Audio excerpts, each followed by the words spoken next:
Welcome, strangers, to Talkumentary, a show where we watch documentaries and get together and talk about them. All right, hello, my friends. Welcome to another episode of Talkumentary. This is where we all get together and we ignore the no trespassing signs. We collectively agree that as long as we can get together and talk just like we're doing right now, we're going to be completely fine. And if you can pepper in a little skateboarding in there for those of us that skate, that's going to be helpful as well. My name is Jeff. I am your host. Today I am in the Talkumentary den. I am joined by Brice, and the juice is loose, goose, fruit, Brice. Yep. Hi, Brice. What's up? Mr. Matt, what's up, buddy? Hey.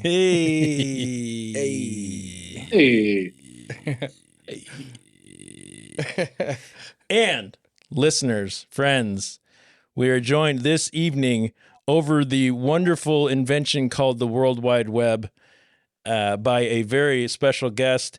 He is an Omaha / Council Bluffs / this area native, recently transplanted to someplace up in Michigan, right? Somewhere up in the mitten. He's been skateboarding for a whole bunch of years. He's also a very educated fella, so we thought he was perfect for this episode. Even after all these years, he's still skating. He is a dear friend of mine. Ladies and gentlemen, it is my pleasure to introduce you to Mr. Travis King. Travis. Hey there. What's up, How man? are you? Thanks for being here, buddy. Good to be here. Yeah. Glad you could make this happen. How's the family? How's Phyllis and Penny, and how's Michigan? Beautiful. Although it just snowed today, even though it was 90 degrees 2 days ago, but it just snowed like this morning. So I hate that. I don't like that at all. Well, give Phyllis a hug for me. Travis, why don't we talk a little bit about why you're here? Skateboarding, right? Skateboarding was the main reason why I thought of you to join us here. What is skateboarding to you? How long have you been doing it? Tell us a little bit about you and skateboarding. Don't hold back, my friend. Let's see. At this point, it's getting close to 30 years of skateboarding. I haven't stopped really ever. I've had some lulls as far as Sure. maybe only skating a couple times a week. Yeah. But that it was mid 90s when I started skateboarding. Who were the big names when you were skating? So I can tell you, I knew a little bit because my brother's 8 years older than me, and he skateboarded in the old school into the new school kind of style of skateboarding. Yep. And so I had some of the all the Powell Peralta dudes, first Animal Chin video. That was probably the first skate video I ever saw, but I was probably 4 or 5 years old. But Yeah. it's How many bones have you broken? I have honestly only messed up my femur a little bit. I tore my ACL. Is that a thing? You could just mess up a femur a little bit? Well, it was like a fracture, but the more the damage was actually done because the ligament had nothing left to hold on to there. Oh, ouch. But that's the only major injury. Yeah. If you couldn't tell, he was knocking on wood. That's what that was. So what kept you doing it after all these? I mean, we'll get into a little more about your history with skating and some of the other things that came up in this documentary. But why are you still doing it, man? You're an old man now. Probably two things. One, it's just the joy of learning things. Still learning tricks even now. I'm surprised that I can still do that sometimes. And then spite. Spite. Pure and utter spite. For whether it's my body telling me I can't do something, or myself, or just others. There's so many tricks, especially early on, I learned because the people I skateboarded were at least a year older than me. Yeah. If not a lot. And there were some dudes in that group that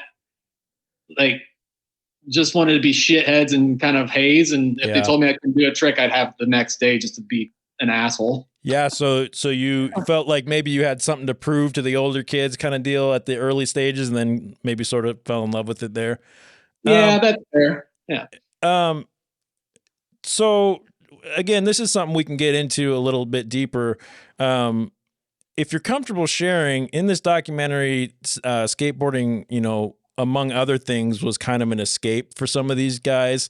For those of our listeners who maybe haven't seen the documentary yet, I would recommend you go watch it before listening to this.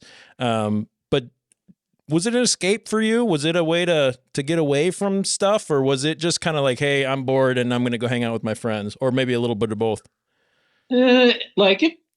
It'd be a fair amount of both. It's one of those things that, and I'm sure as we talk more about the documentary itself, like it's easy to not notice the crap you're in when you're in it. Yeah.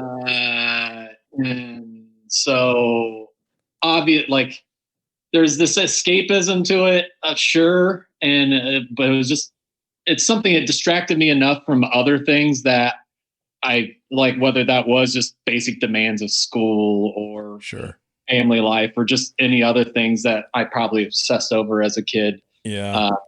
And yeah, like there's the exploration side of it. The documentary doesn't really go into that, but like, I definitely say that's another thing that's kept me in it so long, is just an excuse to see different, whether it's different cities or different parts of your city and the nooks and crannies. Yeah. One of the things that I always thought was cool, and I skated for, you know, some years in high school and shortly after. I nowhere to the amount. I mean, for me, it was more of my friends are doing it and it's cool, and I want to hang out with my friends, so I'm going to do the best I can to try to stay on this fucking thing and not hurt myself too badly. I did love it, but what I liked was with this little like 1 foot by 3 foot, no, not even 1 foot by 1.5 2 foot board. You can take it with you everywhere and go see some of the, you know, little nooks and crannies, the dark alleys of cities that you're in. I thought that was kind of neat. Brice, Matt, talk to me. You guys skateboarding. Is this Brice? I know you've got some skating history. What is this something that you're interested in? You see, I'm wearing my Vans right now. Me too. See, so that high school kids will think that I can skate. Except for when we were in high school, or when I was in high school, it was the world's chunkiest like Globe or DC skate shoes. Yeah, Etnies. Yeah, those DCs. Those are back. They're back. Gross. Not Etnies explicit. Well, I can't remember, but they've redone some S's. Now it's like a S. Yeah.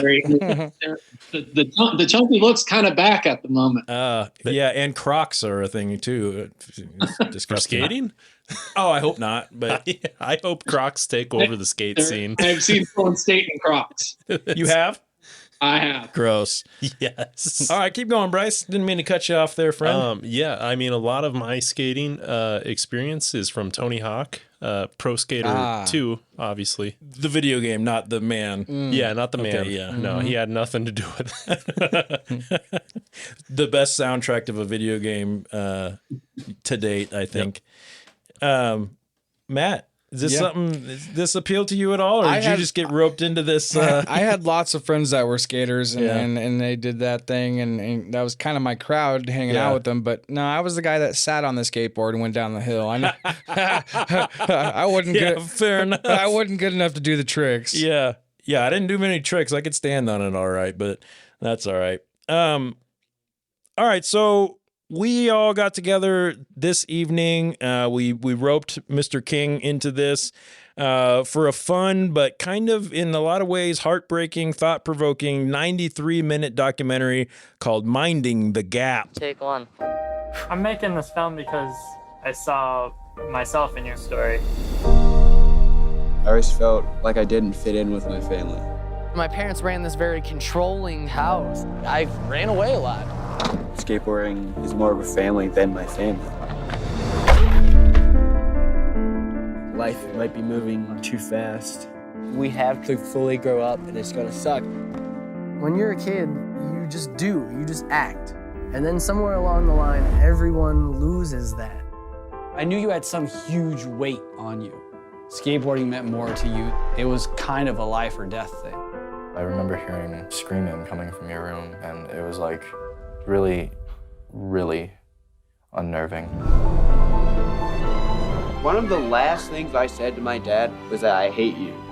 You can't just have a child and abandon them. Life doesn't work like that. I just don't want him to grow up like me. I just want to hide. I just want to run away. That's what the drinking is about. Maybe you're right. Maybe I need to just move on. I wish you could. I wish that I can do over. I could seriously be on the verge of having a mental breakdown, but as long as I'm able to go skate, I'm completely fine. This was a 2018 documentary that follows the filmmaker Bing Liu as he and a few of his closest friends, Zach, Kier, is that how they were pronouncing it? Kier, yeah.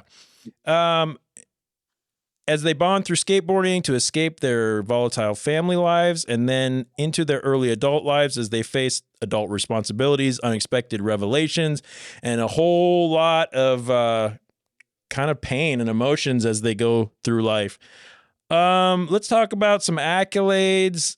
This documentary was nominated for an Independent Spirit Award for Best Documentary Feature, a Truer Than Fiction Award, Critics' Choice Award, and an Academy Award for Best Documentary Feature, which is a pretty big nomination to get. It was named one of the top documentaries by the National Board of Review. It won a 2018 Peabody Award. It won the New York Film Critics Circle Award for Best Nonfiction Film.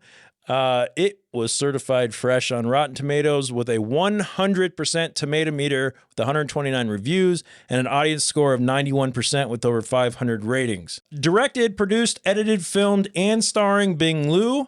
Also produced by Diane Moy Kwan.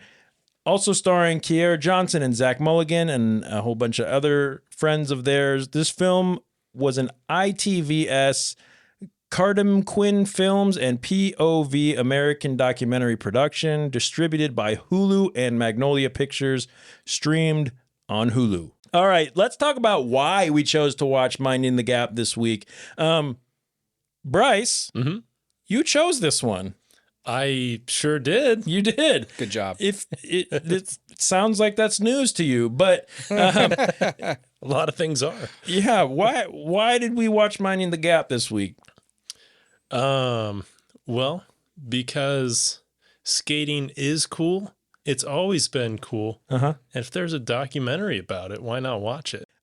Travis, what interested you about this documentary before you even started watching it? You had mentioned when I talked to you earlier that this was one of the few skateboarding related documentaries that you probably hadn't seen at the time. Was it just because it was another skating one, or what interested you about this one? I think the other one I'd seen came out after this one, and it's the one of, like, I forget, I think it's like All the Lights in the City or something like that. And it's about hip hop and skateboarding in New York.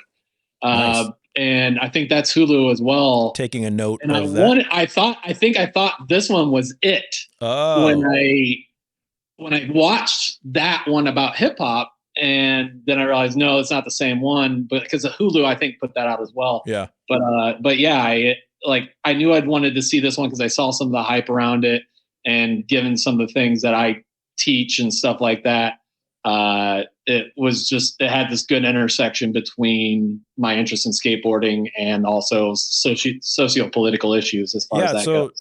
Talk to me about that. What do you teach? Tell me why that's interesting to you.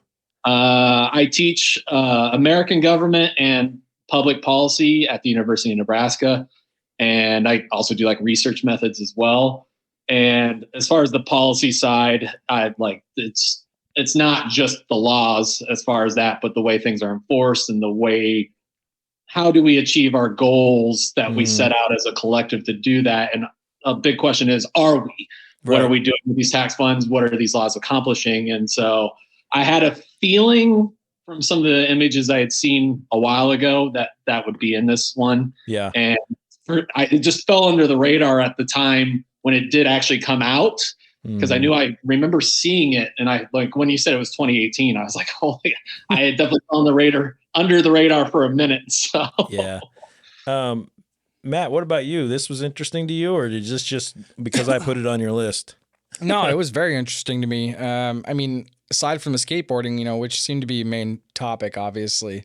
I mean, these guys were living a lifestyle that was kind of like what I was doing and when I was their age. And, it kind of hit close to home, and it was cool to see. Cool. Yeah. We'll get into that a little bit. The only thing about what you just said that I would argue after watching this, I don't know that this was about skateboarding.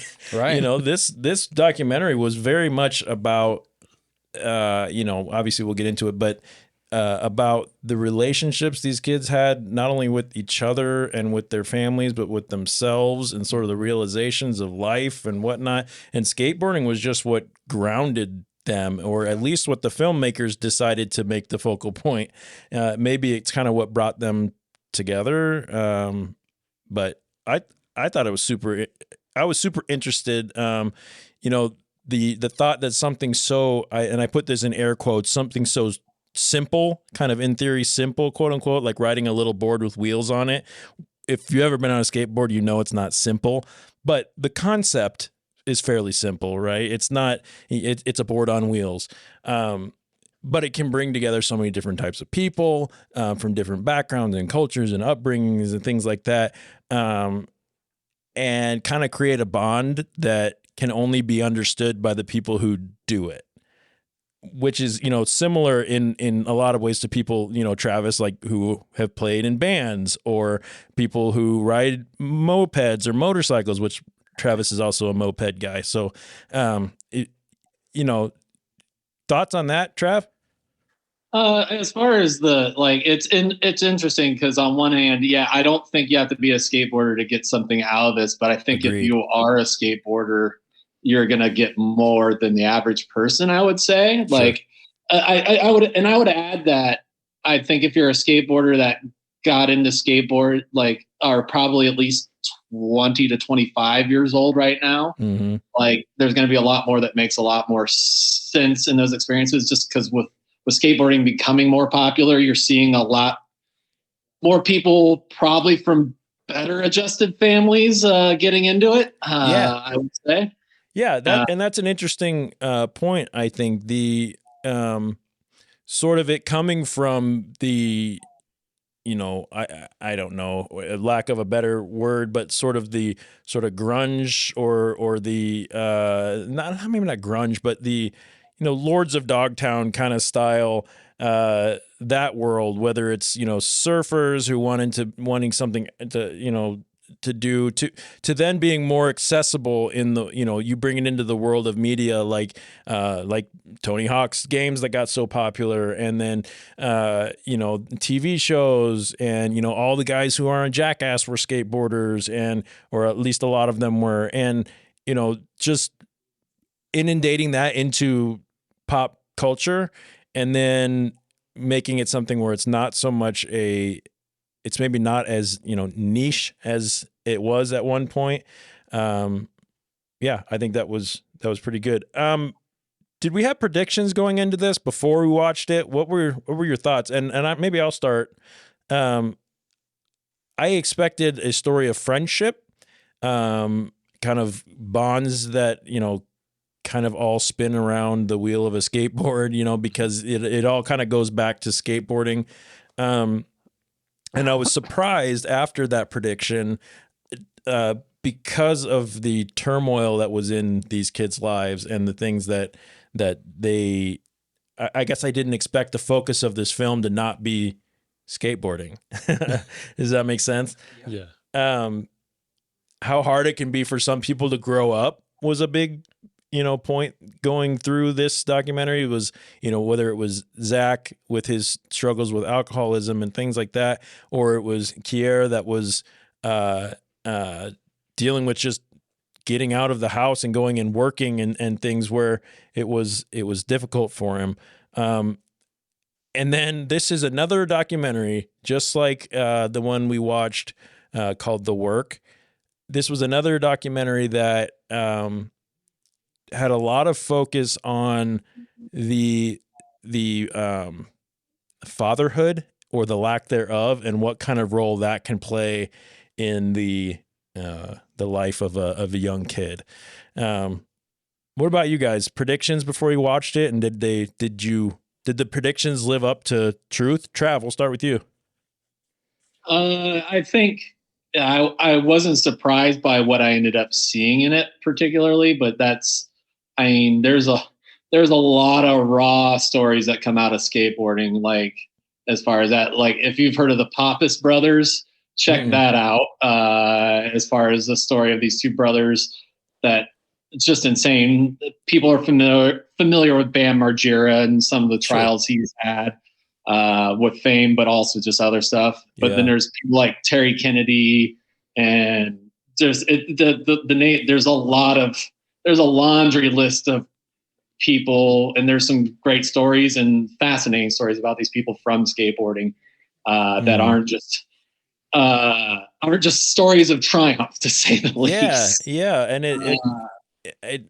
I think it kind of opens a world to almost like I may this may not come out right, but sort of like a conduit into triumph to people who may not have the same, maybe not set up as well onto a trajectory of success.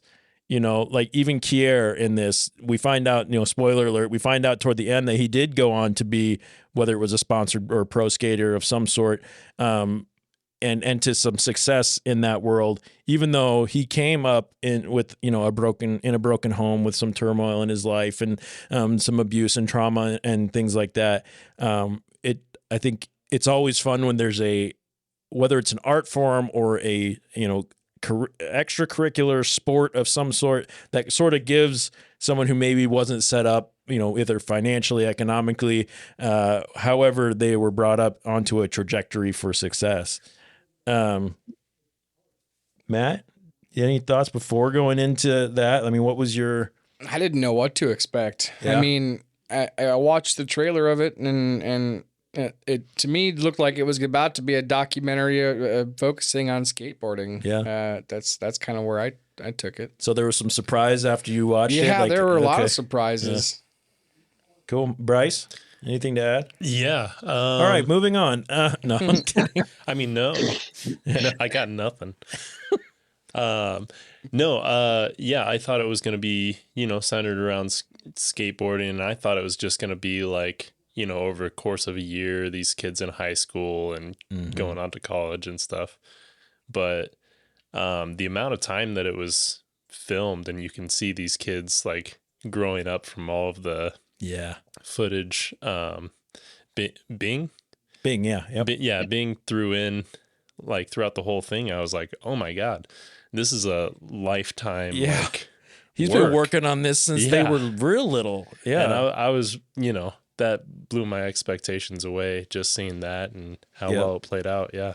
Yeah. I loved that. I love when a documentary can use the timeline, the footage, the actual real, experience from an early age. And then, you watch in an hour and a half, you watch a documentary, you watch the story of something he's been putting together for 15 years or something like that, or even longer. I love that. That's such a good way to tell a story. It's not like, hey, I have this idea to make this documentary today, and then next month, well, obviously it takes longer than that, but you've got a complete documentary. No, this is a labor of love and a true, this is your life. You're putting that stuff together. Oh, if I don't want to interrupt. As far as what's interesting is this dynamic of the fact all this time that's put into filming this is very much, it's like, this is one of those things where I said for a lot of skateboarders, there'd be a lot of things you can see and be familiar with. So many skateboarders are documentarians by nature, by virtue of the sport. How you get famous and get any attention in skateboarding is via clips. And that's ironically all the more true in the social media era than it's ever been. Yeah, because you don't have to buy a camera anymore and bring it with you and risk damaging it. No, everyone's got a camera that's better than what Bing was using early on in the But at the same time, there's no skateboarder that's going to probably listen to this or that's going to watch this documentary that doesn't have a friend who has a video camera. More than likely, it's few and far between. And if your friend doesn't have one, there's someone who's at that park that you've met or you skateboarded with. Yeah, that is more than willing to. If you're modestly decent, you're going to have documentation of your experiences. Yeah, no, that's a good point. Spike Jones, for reference, it started out in skateboarding. Oh, wow. I didn't realize that. Wow. That's cool. All right. So let's get into some of our least favorite details about Minding the Gap. Let's pick it apart just a little bit. But before we do that, I'm going to give kind of a fairly quick and dirty synopsis for the documentary. Minding the Gap takes place primarily around the town of Rockford, Illinois, in the American Rust Belt. It uses a decade worth of footage that the filmmaker Bing Liu had been accumulating, as Brice said, over the years with his friends, as they do exactly what teenagers do. They get into trouble, they cause a little mayhem, they climb a few buildings, and they do a whole hell of a lot of skateboarding. Main characters here being Bing, Kier, Zach, and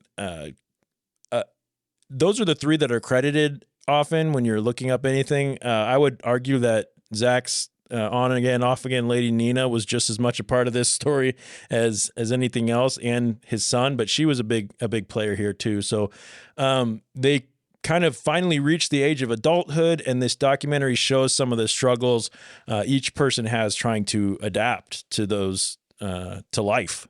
Over the course of the film, hardships from each of the kids' pasts, as well as their new adult responsibilities, start to surface. Zach becoming a new father and dealing with difficulties in his relationship with Nina, Kier having to support himself as a dishwasher, a failed business venture to create an indoor skate park.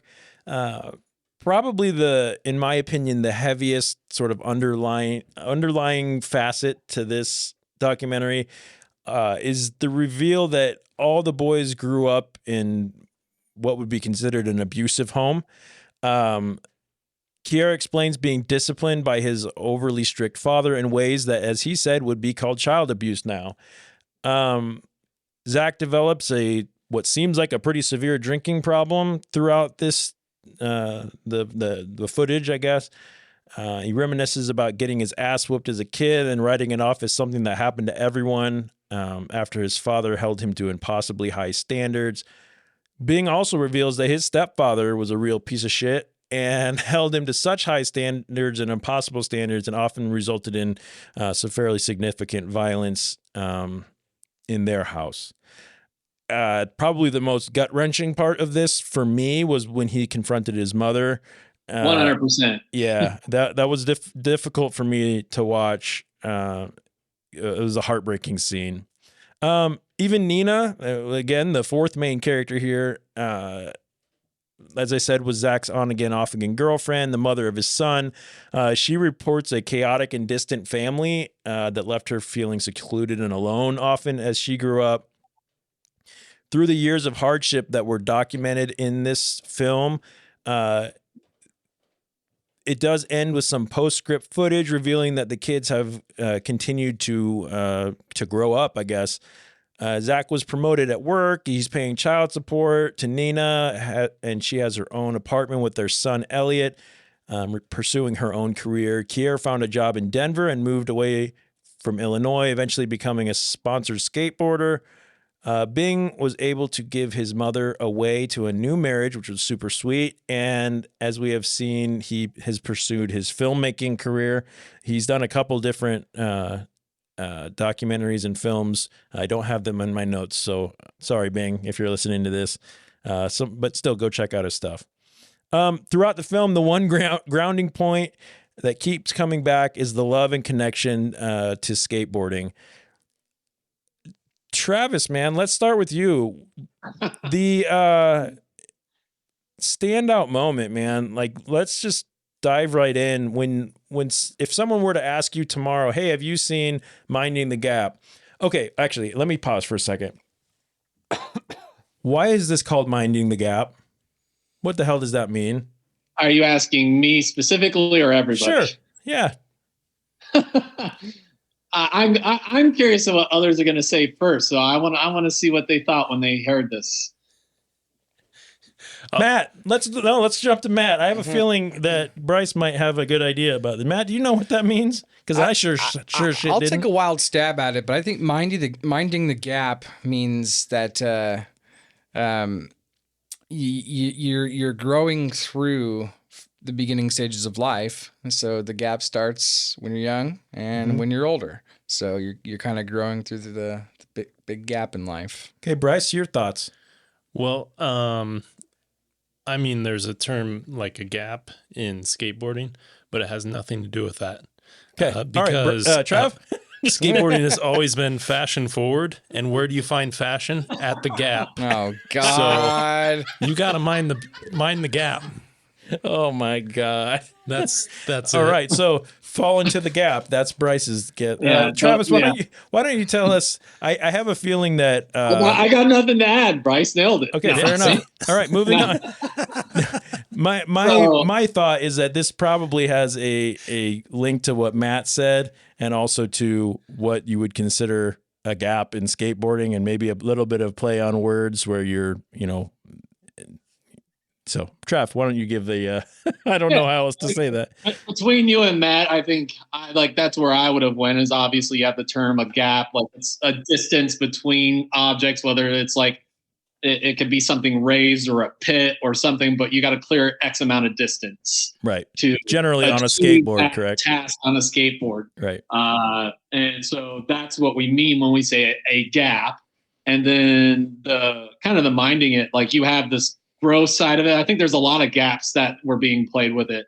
Yeah. There's the age gap between Kier and his friends that he's skateboarding with. Yep. That's leading to different experiences. There's the race gap that's happening there. There's even though there's this common thread of abuse, there's also the different types of abuse that we suffered and the differences in that.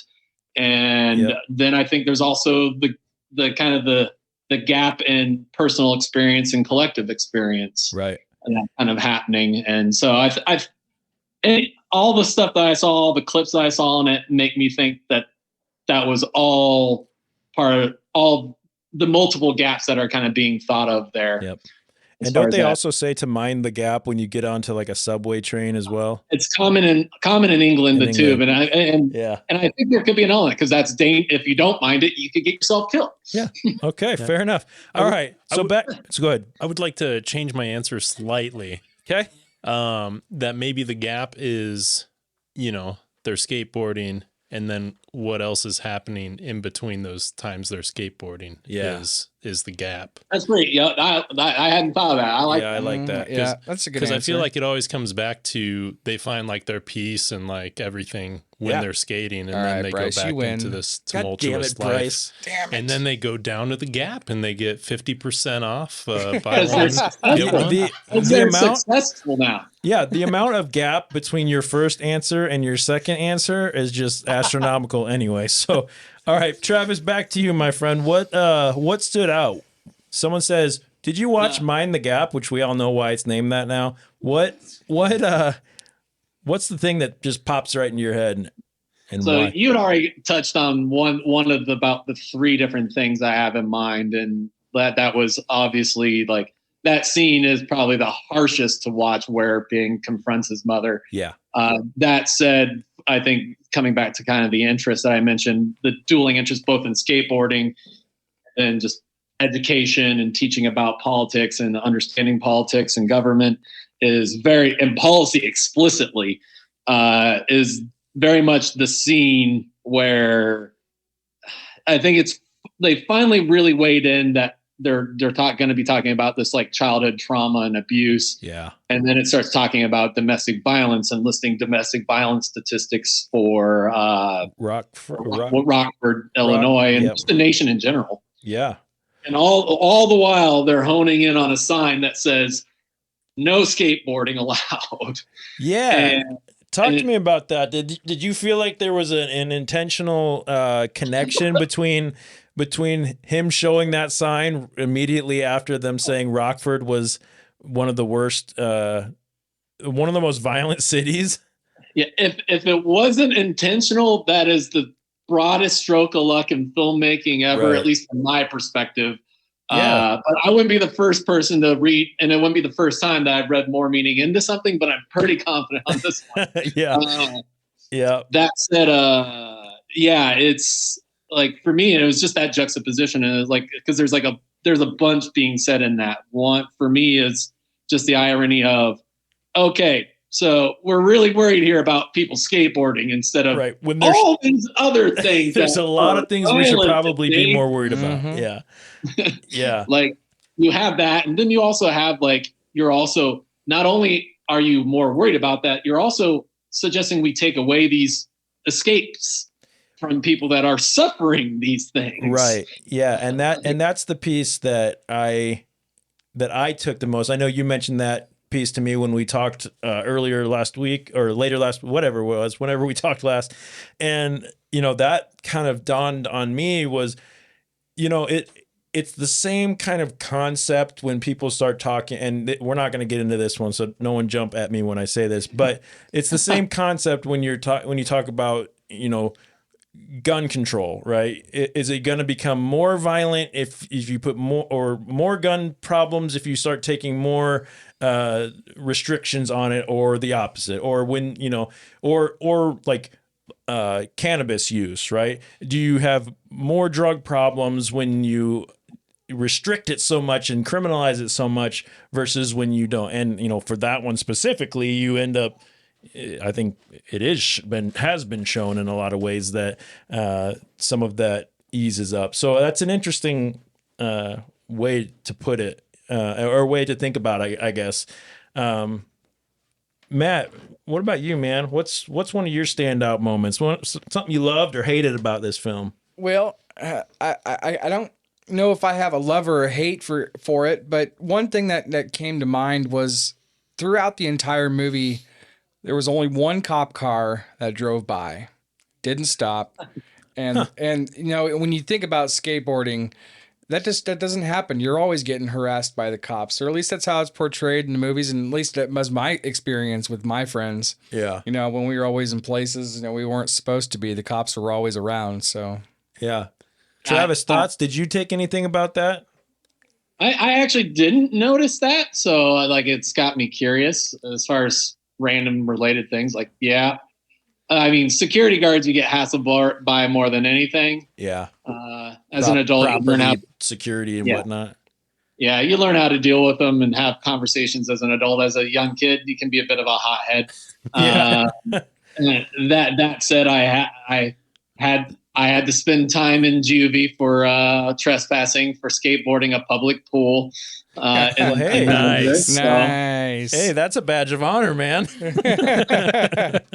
Brice, any thoughts on that? Yeah. Well, so one of the things that stood out to me was the scene where the security guard kicks the board out while he's trying to do a grind. I guess there was because I had seen that clip before, but then seeing it in here, I was like, oh, it's part of the documentary. Yeah, God. Go ahead, Trev. I have the perfect tie-in as an adult, actually, because the new Kiewit building in downtown Omaha, they built it's near the Saddle Creek complex and all that in North downtown. It's not far from where I was living in Omaha, and when it got built, it has this really great spot. And I was like, I'm going to go check it out. And I'm skating it, and it's right at the entrance. And as I'm skating it, no one's come out or said anything to me yet. There's no signs posted. And I literally get rushed up from behind, this guy trying to shove me in the back while I'm rolling. And I had to turn around as an adult with him, and ask him, you do realize that probably exposed you, maybe to more liability, shoving me than asking me to just leave, because I could have been injured because of your action. Yeah. That is such a Travis King way to deal with that. Let me talk to you about how that could have been a problem. Well, believe it or not, we had about another hour-long conversation after that. Because I asked him legitimately, I was like, have you explicitly been told to kick out skateboarders? And he's like, no. I was like, so why are you doing this? Why are you doing? So Brice, if you're a 16-year-old kid and you get hit in that same situation, how do you handle that? Do you handle it as eloquently as Mr. King did? Like me personally? Yeah. Oh, I just kind of shut down in those situations. Oh, okay. You're like, I'm sorry, I'll leave. Growing up in Hordeville, town of about 160 people, the closest thriving metropolis was Central City, and Central City had it. Oh, it's where? It's out there. Anyways, Central City had a curfew that if you were under 18, you couldn't be out. And I was 17 at the time. We got in trouble with the cops because one of my friends at the time was throwing street signs and going kind of crazy, yelling crazy things. And he was the adult in the situation. Yeah. Anyways, the cops were like checking our IDs or whatever. And they found out that I was 17. And they're like, we're going to drive you home. Where do you live? And I was like, Hordeville. And they're like, we're not going to drive you home. that is not worth our time. You guys walk back. And we're taking your boards. Yeah.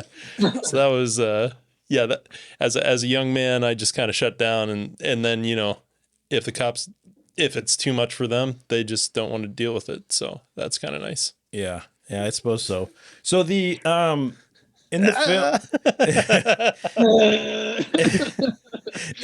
film, the catalyst, I think, or the sort of what set up these guys' friendships was skateboarding. Trav, did you experience that? Was that your friend group? Is that where you found friendship and connection? And if so, like, are you still close to any of those people? Yeah, I mean, like for Claire, like for one obvious person, Christopher Beam, who was also in ties. I like Beam. Me and I, like me and Beam knew each other. We knew each other actually since elementary and through BMX biking, but we didn't really hang out because he was a year older than me. But it was through skateboarding after that, like in junior high into high school, that he became part of a group. But he was that group that was a year older. That some of those dudes were super kind of up. I'm going to say uptight. Yeah, for sure. skateboarders, they were uptight. Beam was not, but yeah, but I had a lot of dudes that were in my grade that also skateboarded, and a couple dudes that were a year younger than me that also skateboarded. Yeah. And I would say Beam's the longest standing. Then there's a friend that went to a different high school that I met during high school through skateboarding. He's still a really, really good friend. He's in a different city as well at this point. He's in Rapid City, South Dakota.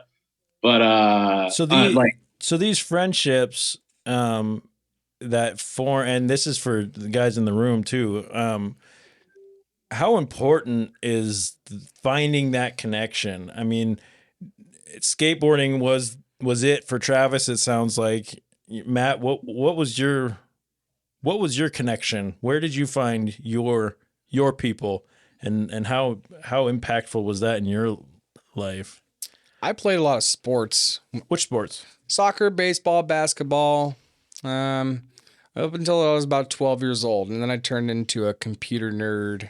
Yeah, and there's community there, man. Well, the old bulletin board systems and all the social media before it became social media. Yeah, chat rooms before people knew about chat rooms. Just that was my world. I was immersed in the world of technology. And does that still do any of your connections from then live on in your life? It's funny you mentioned that because I happen to be the technology IT guy for my place of work, and I love it.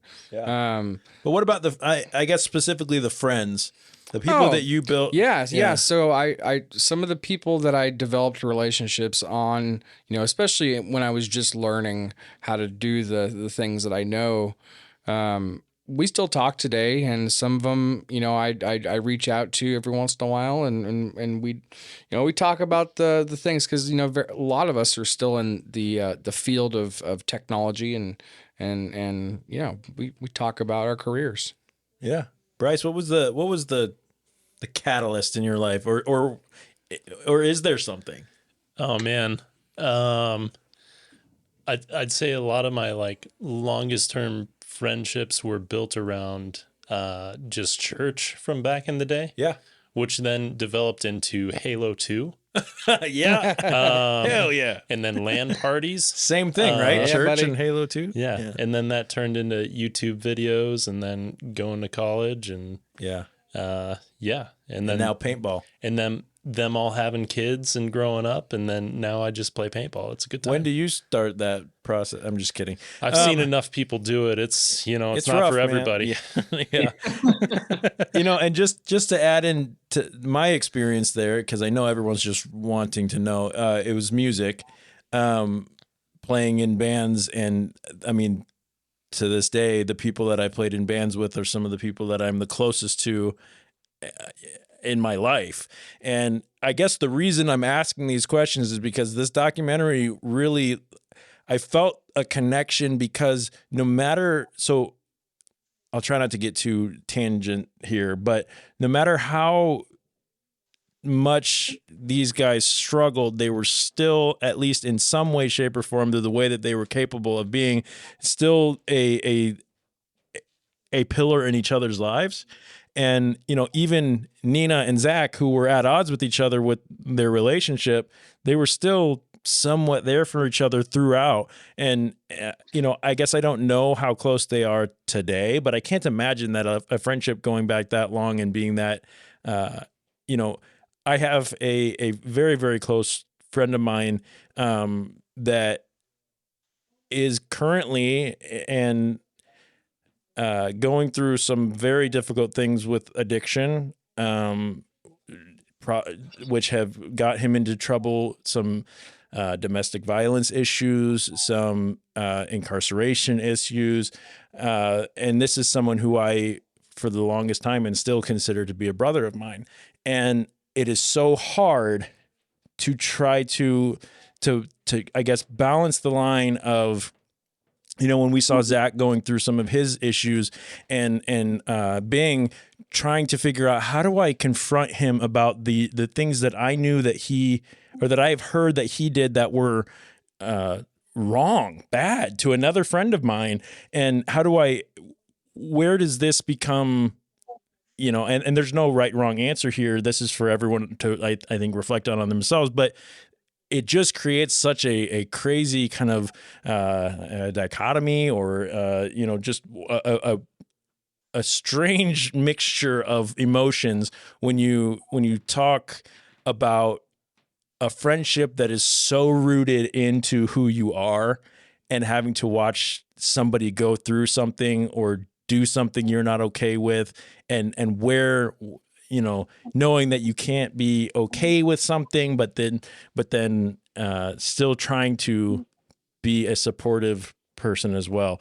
I know that was a lot for me to just say, but that was something that hit me kind of on an emotional level when I watched this, that stood out to me, that I didn't really expect to stand out to me as much as it did.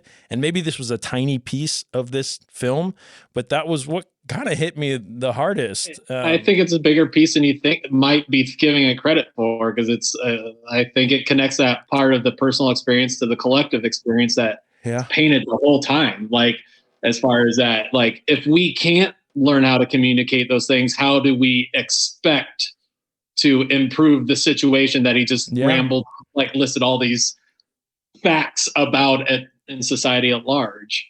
Yeah. And so that said, and also there's a thousand real there for the two friends I mentioned. I probably have about 8 others that did not make it past substance abuse. Let's put it that way. Oh, wow.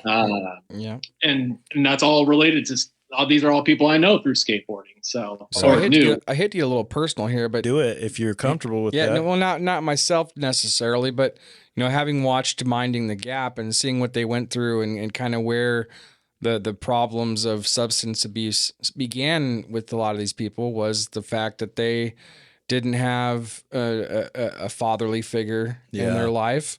Now, my question to the 3 of you skaters in this room: did you have that figure in your life? Did you have a father figure in your life? I was fortunate enough. Yes, I have actually 2 fairly strong father figures in my life. Yeah. So, and I don't take that for granted a day in my life, because especially as we start watching these documentaries and the people that I know in my life who have struggled, you know, whether it's it doesn't necessarily need to be a man. It doesn't necessarily need to be you know, whatever that may be, but the solid foundations from growing up, you know, and I think that I feel parental guidance. Yeah. Whether it's from a biological parent or not, having that parental figure to keep you on that path. God damn. If we haven't been seeing in the last, you know, 7 documentaries that we've covered that's important. Yeah. It's fucking important. Yeah. You know, so. Yeah, there's no mistake. Brice, what about you? I mean, I'm not saying I'm a bad skater, but yeah, my dad's been around, and it's been great having his guidance growing up, and I've kept out of trouble and all that. Yeah. For the most part. Right. For the most part. Yeah. So this is where I told you to get real. Like on one end, I want to be very clear. My father's a functioning alcoholic. I never wanted for anything as far as monetarily. Like I would say, we were lower middle class, but I never worried about that. But as to paint 2 vivid stories of the similarities with some of the characters in that is I can remember, I can't remember if it's 8th grade or 9th grade. I think it's 8th grade. I woke up to I lived far enough away from school that I had to get a ride or ride the bus. I always get a ride. And my dad was usually the person who gave me that ride. But when I woke up to take a shower in the morning, the door was half open to the front of the house because he was passed out in his own vomit. Oh. And yeah. And I still had to get a ride from that individual. So the icing on that story, not realizing I probably shouldn't have asked for that ride, but having ridden in a vehicle enough time when he has been drunk, I figured he's at least sober enough. But he goes around a corner in his pickup that the tailgate's off of, but in the bed, and the tailgate goes out in the middle of Broadway of Council Bluffs. Oh my gosh. He proceeds to back up and then tell me to lift up his tailgate. Wow. That's scary, man. I have some humility about it. Like the other story that goes with skateboarding with that is I lived close to the spot everyone skateboarded in Council Bluffs. And so we go to my place and watch skate videos. But the one thing I had to do every time, because the number of my friends that have seen my father buck naked because he's passed out drunk. Wow. In the foyer that's right off the entry. Right.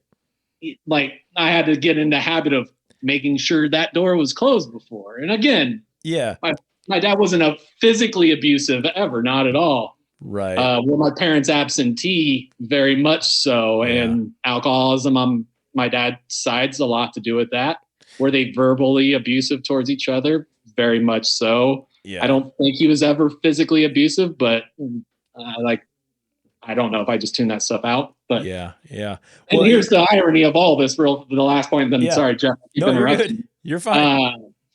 Is like I said, my brother's 8 years older than me. My brother struggles with alcohol. I don't think he's near as bad as my dad.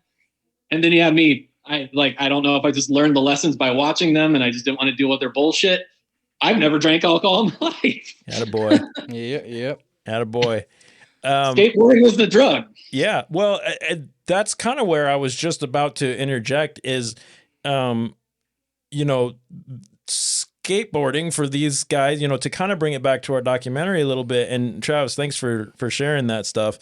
Skateboarding is when the emotions accumulate, when it starts to build, the issues at home and all of that, even Kier was talking about when his dad passed away and it hit him harder than he thought it would. And he went to try to find his dad's grave and he was struggling to find it and he got real emotional about it. And then the emotions that he felt around that, those are just relationships that are so ingrained in who we are. And to see it, Travis, you were forced to play a parental role to your father. A therapist would have a heyday with that, and we've all probably dealt with some form of that in our lives. And Matt, you were asking the question, but I am interested in knowing where that question comes from, because I have a feeling there may be a story there as well. But when their emotions bubbled to that point, they went to skateboarding. And it sounds like it was similar to you, Travis. For me, maybe it was going and playing on the drums or something. Again, fortunate enough to, there is a little bit of alcoholism in my life. I also have not consumed alcohol. And that is for a reason. That's not just because it wasn't interesting to me. It's because I didn't want to turn out in a certain way, so there is something to be said about learning from other people's mistakes, as well as making, as Brice picks Making up his your own. IPA. I'll drink to that. Matt, do you want to share anything on that piece, or are you? Well, it makes, what you're saying is that the foundation of having a father in life is supremely influential to having a sense of whole direction, right? Because you think of that feeling of having two parents in your life growing up, teaching you new things, and Mm-hmm. when you don't have one in the picture, you kind of grow up feeling like you missed out a little bit, or at least you can. I mean, Yeah. I guess it just depends on the parents, but both of my parents were in my life for a long time, and It's crazy thinking, as I get older and learn about people's backgrounds, and as a kid, you maybe don't consider other people's home lives, because you're just like, do you want to come over and play Sega Genesis or what? Like, you don't see that as much. But as I grow up and I go, God, I'm in the minority that I had two. I do come from divorce, but I had two from a very young age, a mom and a stepfather who loved and cared about me, and a dad and a stepmother who loved and cared about me. And both, was there flaws? Sure. It's humanity, right? But you have that foundation, and I didn't realize how lucky that makes me when you hear some of the stories that come out. So anyway, did you get lots of presents at Christmas? that was the fucking best part of the whole thing. I'm gonna, if it comes up later, which it might, I'll tell you this: it's not just kids still that overlook thinking about other kids' situations. At the skate park as an adult these days, I see so many parents who do not know how to handle other people's kids when they're confronted. Oh, and it's I love and hate having to be the only real adult at any given skate park. It seems like. I feel like, knowing you, Travis, I feel like you wear that hat well, though. So I try. Well It depends done. on how caustic I'm feeling that day. Yeah. Another thing to kind of tie into the chaos that can happen at home, especially the effect you can have as a kid when your brain's still developing and your emotions are still developing, you're kind of coming into your own. The thing about skateboarding is the control. Something, fairly inexpensive. Travis, you can probably attest to, there is some cost that goes into getting your setup, but more often than not, if you're like me, someone probably gave you your first skateboard because it was a hand-me-down or something like that. But this is something that I can control. And yeah, there's, you have to, and someone in the film said it, you have to control these minute details, these small little, when you watch someone on a skate film do a kickflip, for example, it looks effortless. But if you've ever done a kickflip, it is not effortless until that muscle memory, and even then, there is thought, there is control, there is, and these are minute things that the smallest difference or change in whatever is happening will cause a pretty frustrating amount of pain, whether you're slapping the concrete or you're taking a board to the shin or the ankle or something like that. Credit card. What's that? Skateboarders, getting a credit card. Explain a credit card, please. And the board's vertical between your legs, and you're trying to put all your weight down on the ground. Right in your perineum. Yeah. That's a taint if you don't know. Sorry, Mom, if you're listening. Anyway, I do think that that's an interesting way to look at it. And I don't think that that's digging for depth. I think that that's a real thing. And it's not just skateboarding, but that's the focus of this documentary is having something in your life that you can control. When your emotions get to the point, everything's going to be fine if I can go skateboarding. Whether or not I'm doing a sick, trick or learning something new or just riding down the street with my buddies. Kier said, I get mad at skateboarding, but I can't stay mad at it. And then Bing says from behind the camera, but it hurts you. And Kier laughs and says, yeah, but so did my dad, but I love him to death. It's like, oh, that's kind of profound, Travis, to speak on that, some of my most vivid memories of skateboarding for the few years that I did it is the absolute blood boiling frustration that it can cause. Why do we keep coming back to it? I mean, I guarantee, I know that you are a fairly laid back person for most of the time, but you, I know, have a temper when it comes to that sort of stuff from time to time, and you.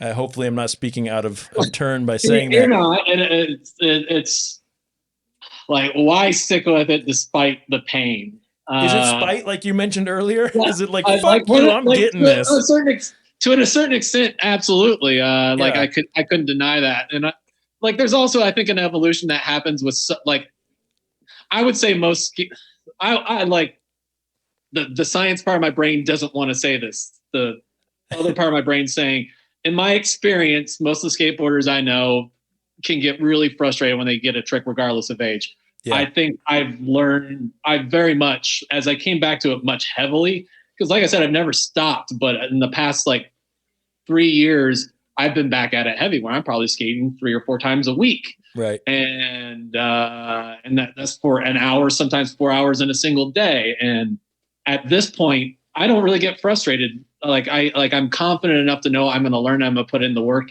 and to learn how to walk away or try something new.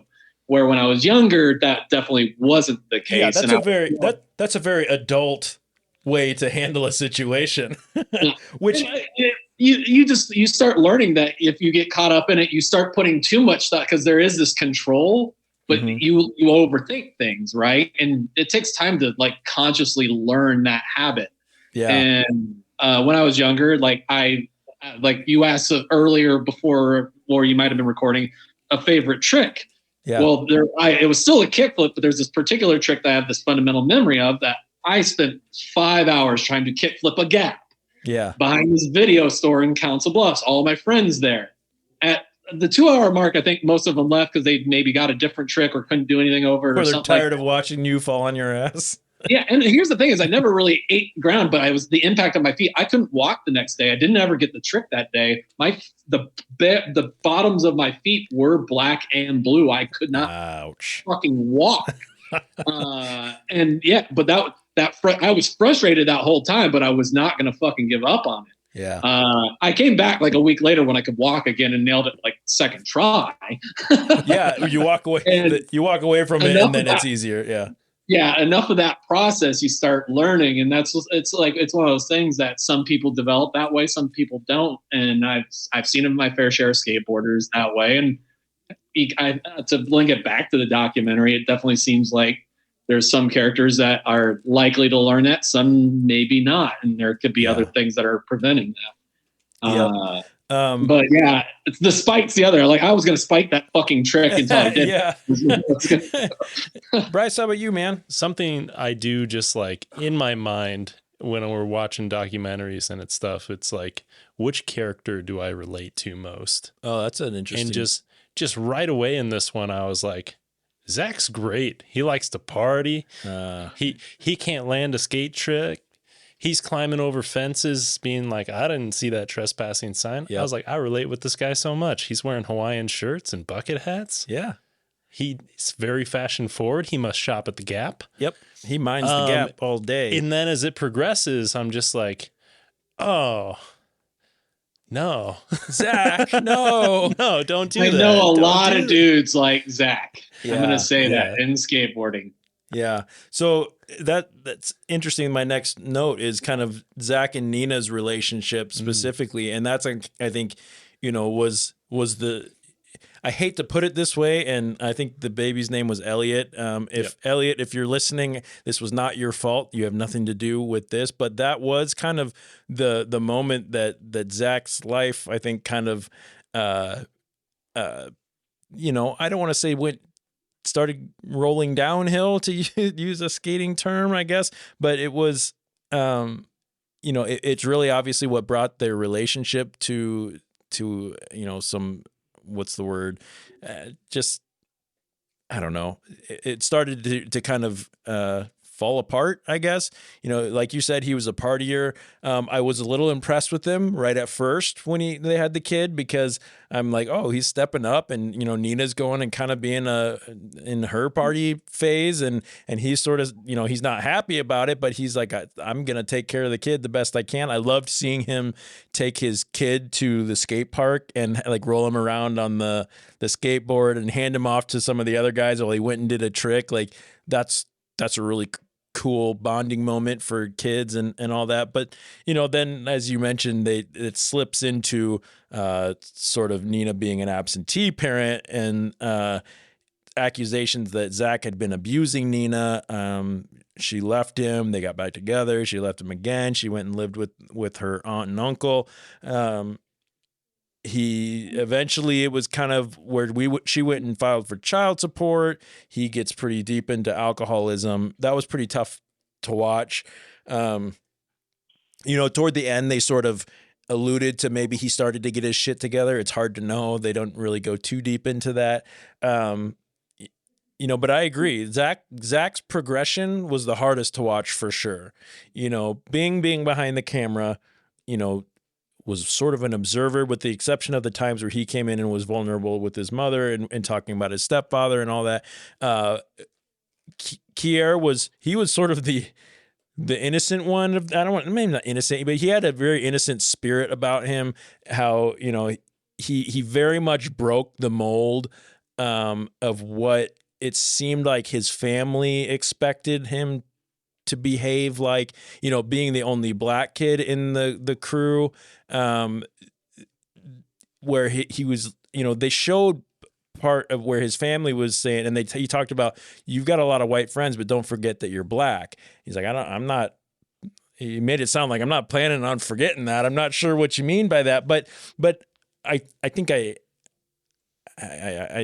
can understand maybe as best as I can as me being a white man, but if you didn't know that, I'm a white guy. James just perked up over there like, oh, what? No shit.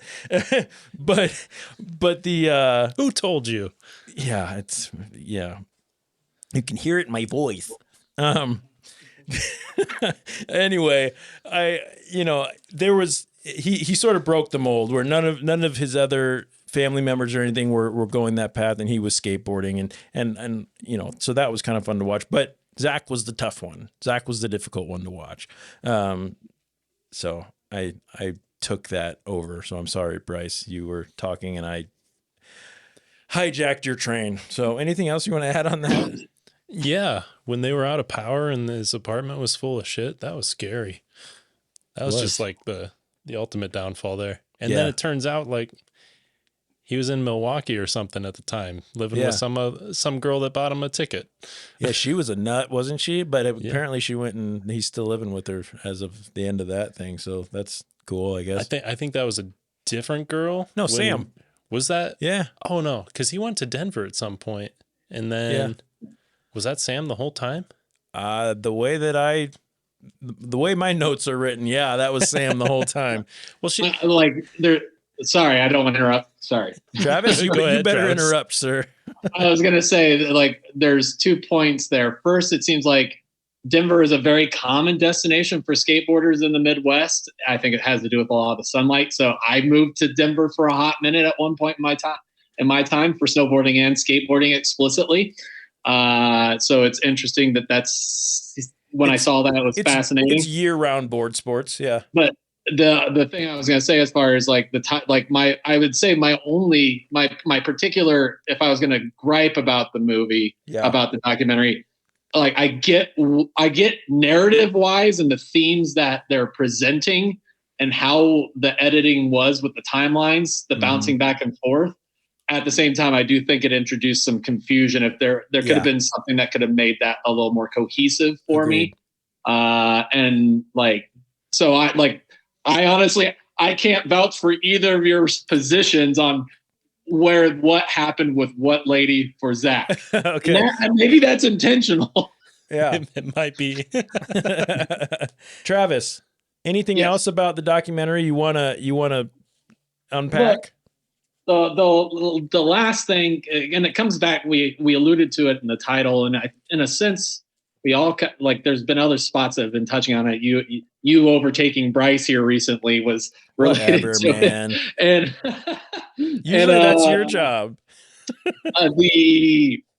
It's that juxtaposition of that difference between like individual experience and collective experience is at one point in time you have this confrontation, and it's part of this dialogue. I think it's in the same section really about Kier not being a black dude that skates in this community and coming from the particular community and family he comes from.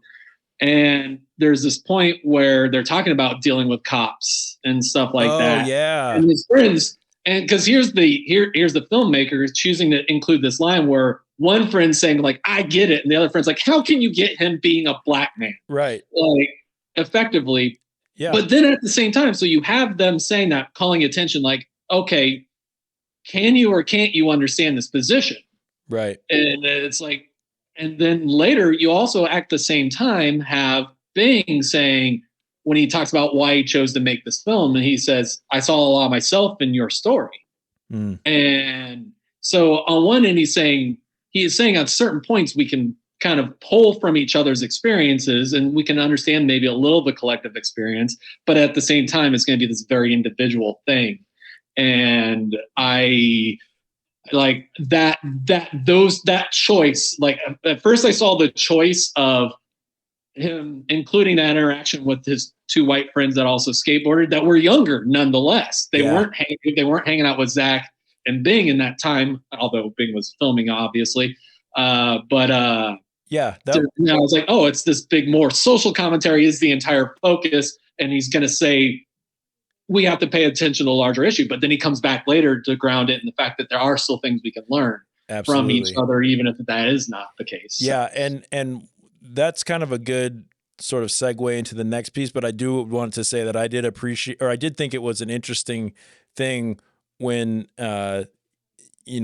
Kier being the youngest in the group and then sort of finding a new, even younger crew to hang with when the other guys started getting older and moving on.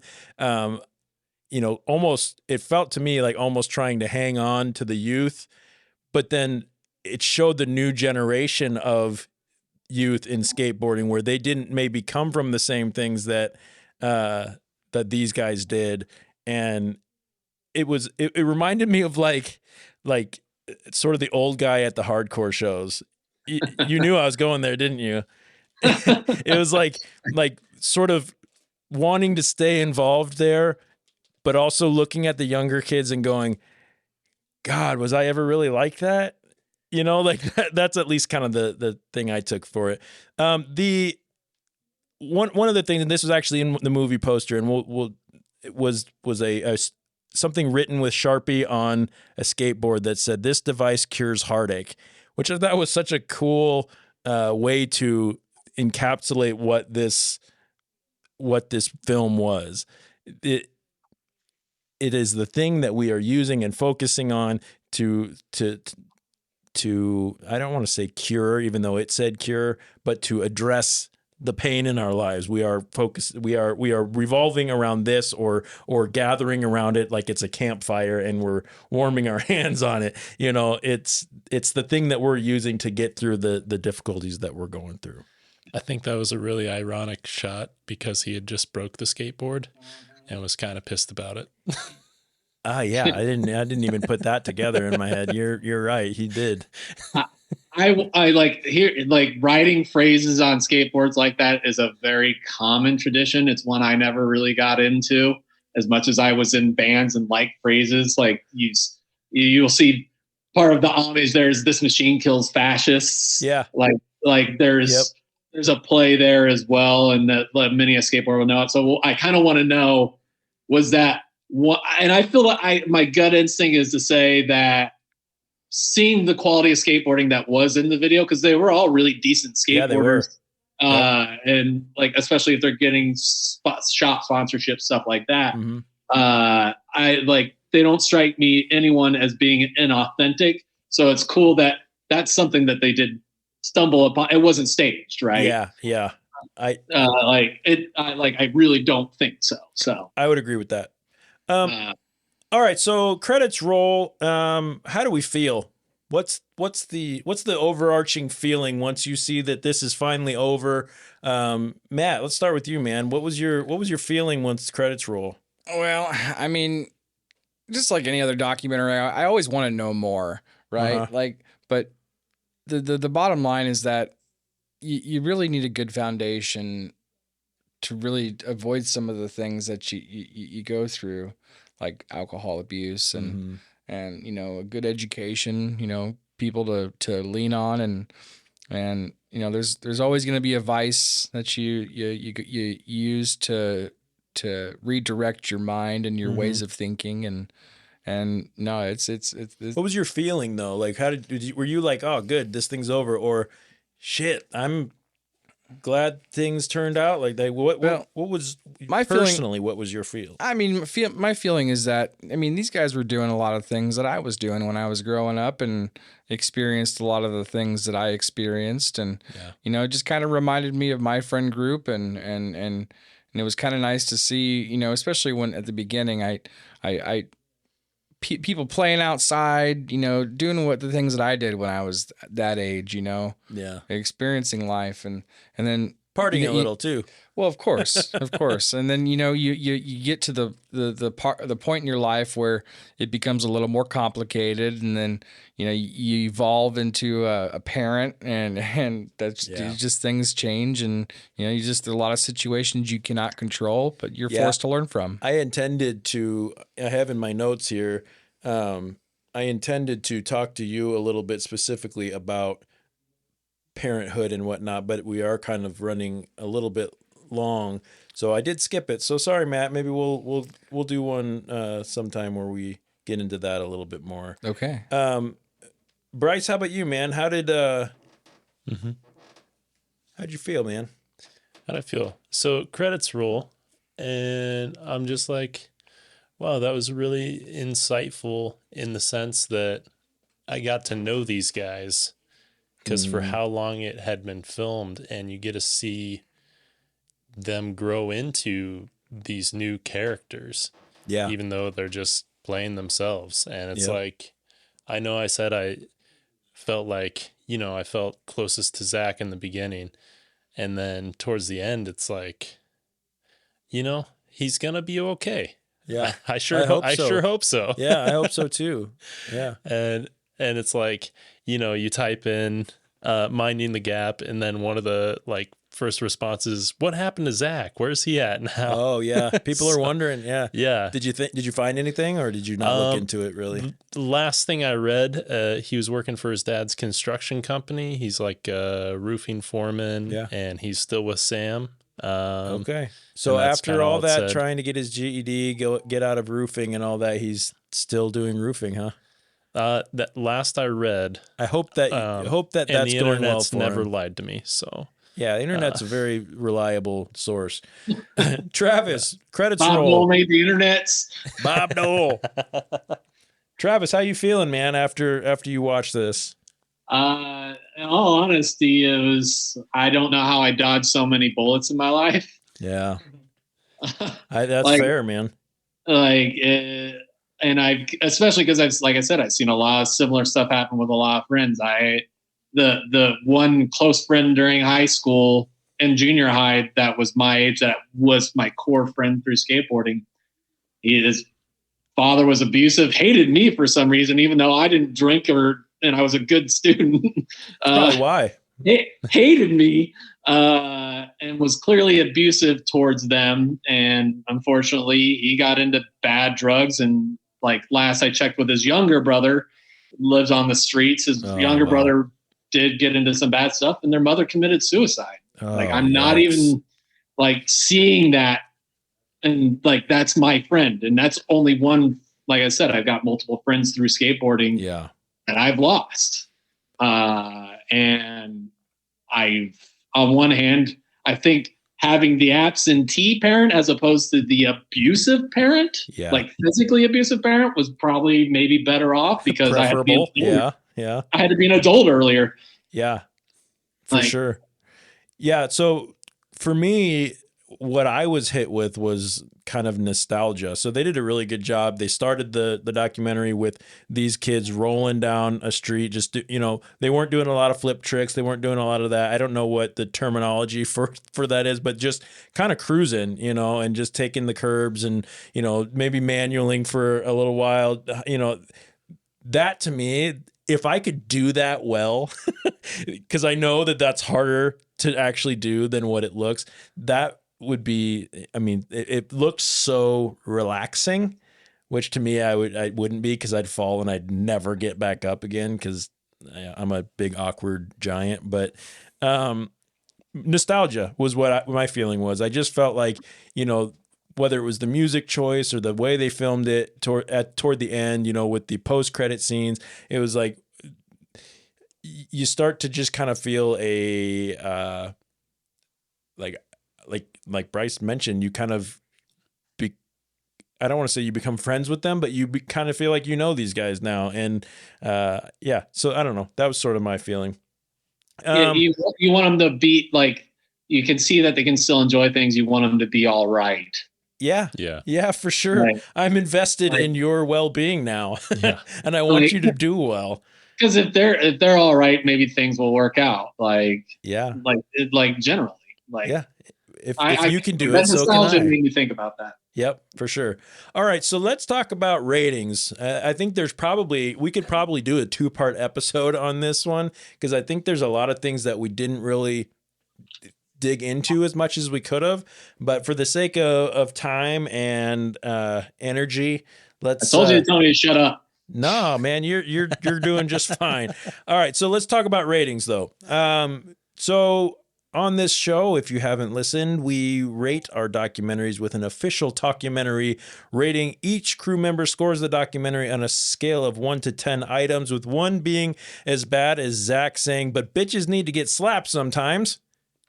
Wah, wah. And 10 being as amazing as Travis's favorite kickflip, which means we have chosen the kickflip as our item. So 1 out of 10 kickflips. Travis, let's start with you as our special guest and subject matter expert. I clearly have a bias that hasn't been obvious from the start, so I'm leaning on a 9. 9 kickflips. What is it if you do a kickflip like more than 1 rotation? They like it double, triple, quadruple. Your standard. What's 9 spins? Like, so what's after octuple? I got up to octuple, but I can't think of what's after. Whatever that is. It gets weird after. After the 8s. No, I don't know. 900 kickflip. Yeah. Super. All right. So 9 kickflips. Brice, how about you, man? 7 very good kickflips. That's a septuple. I don't know. God damn it.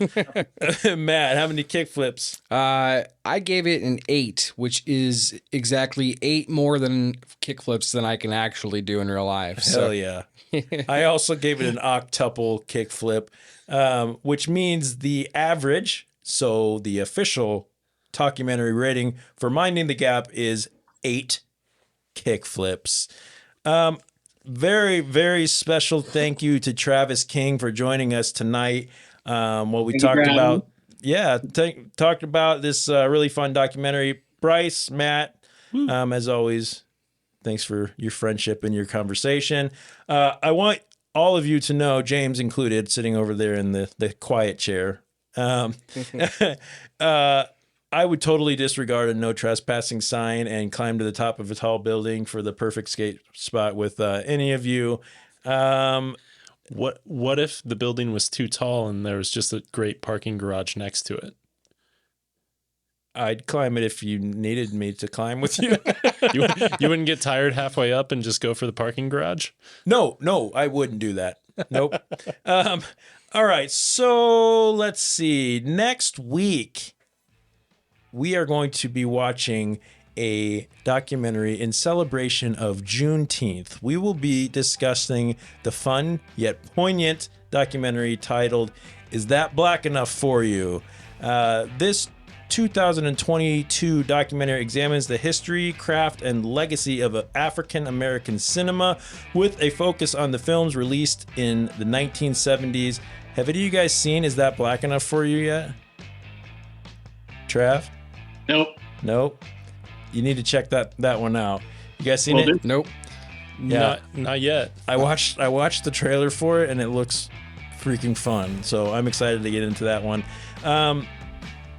Let's see. Everyone go check it out. It is on Netflix. Next week, God damn it, I'm stuttering here. Go out, rate and review our podcast on your favorite podcast streaming service and let us know what you think, or find us on social media. If you want to connect to us, look for @Talkumentary Podcast on Instagram, Facebook, YouTube. You can email us at info.talkumentary@gmail.com. Travis, thanks again, man. Really good to have you here. I always like talking to you. I always get tired when I talk to you because I feel like you have like a fatherly voice, sort of, that just like makes me want to like just listen to you tell stories or something like that. Man, I gotta watch out when I'm teaching in person again, then. Yeah. Oh shit. If you were my professor, I would be in trouble, man. Okay. I got bodily actions when I'm in person. I'll bet you do. You spit a lot when you talk too. That's why I stay away. Yeah, that's why. That's why it's good that you're on a little mobile device over there. Anything you want to plug? Anything you want to any shout outs? Anything like that before we hang up for the evening? Since it's skateboarding related, check out either of the shops in Omaha, both run by good people. There's a new shop. Definitely check out and support Central Skate Shop in Benson, run by the Jeffrey Fowler. And then there's Silo downtown. I always forget the owner's name, but Cam works there. He's a good dude in the music scene as well. Cool. Yeah, they'll take care of you. So if you're a skater in the Omaha, Nebraska area, and go check out one of those shops. Travis, much love, my friend. Tell Phyllis we love her. Give that Penny a pet on the head for us. And on behalf of Brice, Matt, Travis King over there, DJ in the post-production booth, and the entire Talkumentary family, I am your host, Jeff Kolaski, and I want to thank you all for listening. I hope you keep your minds open, and I hope you're kind to each other. Be a good human. Make sure you mind the Gap. They're having really good sales right now. I don't even know if it's still a store. Bye, Travis. Love you, buddy. Bye.